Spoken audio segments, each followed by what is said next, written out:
네, 여러분 반갑습니다. 자, 이번 영상에서는 정말 오랜 기간 하락세를 보이면서 주주님들을 굉장히 힘들게 하고 있는 포스코홀딩스와 퓨처엠을 비롯한 이 그룹주들에 대한 이야기를 좀 나눠보도록 할 텐데요. 작년까지 너무나도 좋았던 2차 전지를 무너지게 했던 이유가 대체 뭐였을까요? 정말 수많은 이유들이 있었겠지만 저는 개인적으로 유튜브를 통해서 2차 전지 관련주들을 좀 무분별하게 사게 만들었던 이 선동꾼들도 한몫했다고 보고 있고, 거기에다가 증권가 애널리스트들 그리고 공매도 세력까지 더해짐과 동시에 최근 트럼프 당선까지 겹치면서 숨쉴 틈 없는 하락세가 나왔다고 볼 수가 있겠는데요.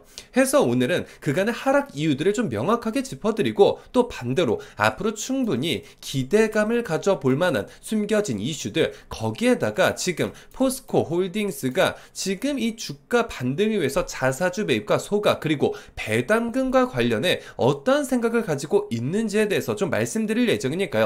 영상 끝까지 집중해서 시청해 주시길 바라겠고요. 우선 최근 또 다시 안 좋은 소식이 한 가지 들려왔는데, 임금 협상에 난항을 겪고 있는 포스코가 창사 56년 만에 첫 파업 위기에 놓인 상황이죠. 자, 노조는 그동안 회사가 직원들의 노력을 인정하지 않았다고 주장하고 있지만, 또 반대로 회사 측은 철강 사업 침체로 어려운 시기를 겪고 있음에도 나름대로 최선을 다해서 협상에 임하고 있다고 맞서고 있는데요. 자, 노조가 실제로 단체 행동에 나서게 된다면 포스코 창립 이후에 첫 파업이 진행되게 되는 것이고, 오랜 기간 투자해주신 분들은 알고 계시겠지만 사실은 이 작년에도 파업 우려가 불거졌었다가 극적으로 협상이 타결되어 파업이 진행되지 않은 바가 있었죠. 자, 지금 노조 측은 기본 임금 8.3% 인상을 비롯해서 자사주 25주 지급과 또 경력금 300% 지급 등을 이야기하고 있지만, 사측은 3분기 영업이익이 전년 대비 무려 39.8% 감소함에 따라서 기본급 8만원 인상과 일시금 600만원 정도를 이야기하고 있어 사실상 서로 전혀 카드를 맞추지 못하고 있다고 보시면 되겠는데요.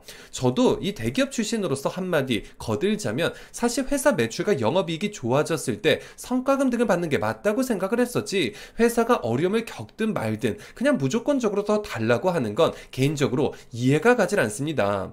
이로 인해서 결국 피해는 고스란히 주주들이 겪고 있어 정말 답답한 상황이죠. 그리고 지금 또 한 가지 문제가 바로 트럼프 당선으로 인한 여파다라고 보시면 되겠는데, IRA, 다시 말해서 인플레이션 감축 법안을 지금 트럼프의 재집권이 확정된 이후에 인수위원회가 완전 폐지를 논의하고 있다는 소식이 로이터를 통해 전해지면서 지금 우리나라뿐만 아니라 세계적인 2차 전지 기업들이 너도 나도 반발하고 있는 상황이죠.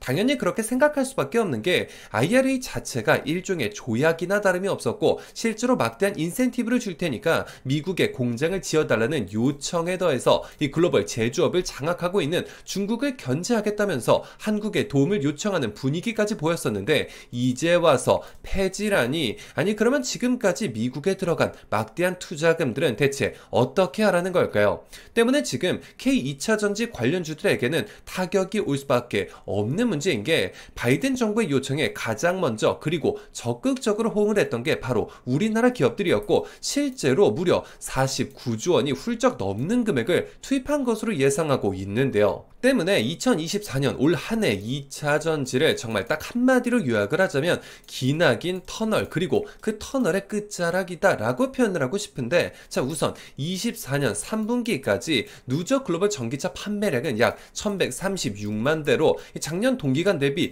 21%가량 성장을 했고, 물론 이렇게 수치적으로만 본다면 굉장히 큰 성장을 이룬 것처럼 보이지만, 사실 작년의 성장과 비교했을 때 특히나 미국과 유럽의 판매 부진이 심각한 상황이었는데요. 자, 물론 전기차 시장의 성장성과 전동화라는 방향성에 의구심은 전혀 없지만, 작년부터 비우호적인 이 영업 환경으로 눈높이는 조금 낮아졌다고 보시면 되겠고, 게다가 미국은 뭐 아시다시피 고금리 기조 속에서 그린플레이션에 따른 EV 가격 급등 그리고 충전 인프라 부족과 트럼프 관련 불확실성 등이 수요 둔화를 야기했다고 볼 수가 있겠죠. 하지만 25년에 대한 전망을 본다면 대체 어떻게 상황이 바뀔까요? 있을까요? 결국 방향성은 아래보다는 위를 향하고 있다는 게 상당히 중요하다는 겁니다. 자, 지난 2015년 세계 각국은 유엔 기후변화 회의에서 이 파리 기후 협약을 채택하면서 탄소 중립을 선언하기 시작을 했고, 이 전기차는 내연기관차에 비해서 에너지 이용 효율이 무려 2배 이상 높기 때문에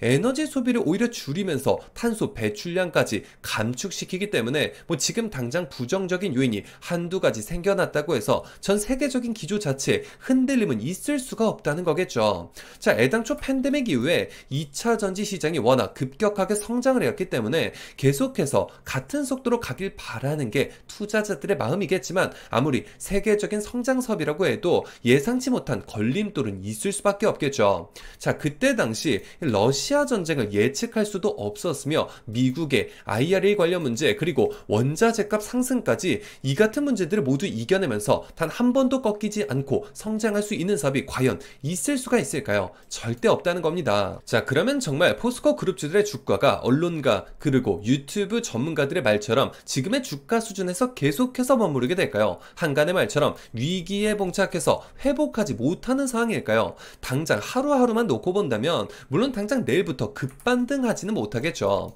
헌데 주주님들 중에서 하루 이틀 단타 수익을 보기 위해 이 종목을 선택하신 분들이 대체 얼마나 계시겠습니까? 우리는 애당초 포스코의 미래를 보고 접근한 것이기 때문에 지금 당장 여러가지 변수들로 인해 잠깐 한 걸음 물러섰다고 해서 흔들릴 필요 자체가 없다는 말씀을 드리고 싶고, 앞서 말씀을 드렸듯이 포스코가 그려나가고 있는 그림과 성장성에는 그 어떠한 문제조차 없는 사항이 상당히 중요하다는 말씀을 드리고 싶은데요. 자, 그리고 주주가치 제고를 위해서 지금 당장 이렇게 자사주 소각카드에 대한 이야기가 나왔다면 그 다음은 결국에 실적 회복과 함께 배당률을 높여버리거나 아니면 여기서 특별 배당금을 지급하는 카드까지 꺼내들 수가 있기 때문에 비중 조절을 좀 하시더라도 타이밍에 맞게 하셔야 하고, 제가 앞으로도 우리 포스코홀딩스를 비롯한 그룹주들의 현 시점 대응 방안뿐만 아니라 앞으로 주가 상승을 불러올 숨겨진 호재들 그리고 배당금 관련 부분들까지 영상을 통해서 이렇게 계속해서 말씀드릴 예정이니까요. 구독, 좋아요 한 번씩 꼭 한번 눌러주시고 다음 영상도 꼭 시청해 주시길 바라겠습니다. 자, 그러면 이번 영상 여기서 마치도록 할 텐데요. 포스코 투자자분들 정말 힘내시고 앞으로도 2차 전지 관련 숨겨진 이슈들 제가 이렇게 빠르게 올려드리면서 계속해서 찾아뵙도록 하겠습니다. 영상 끝까지 시청해주신 분들 모두 진심으로 감사합니다.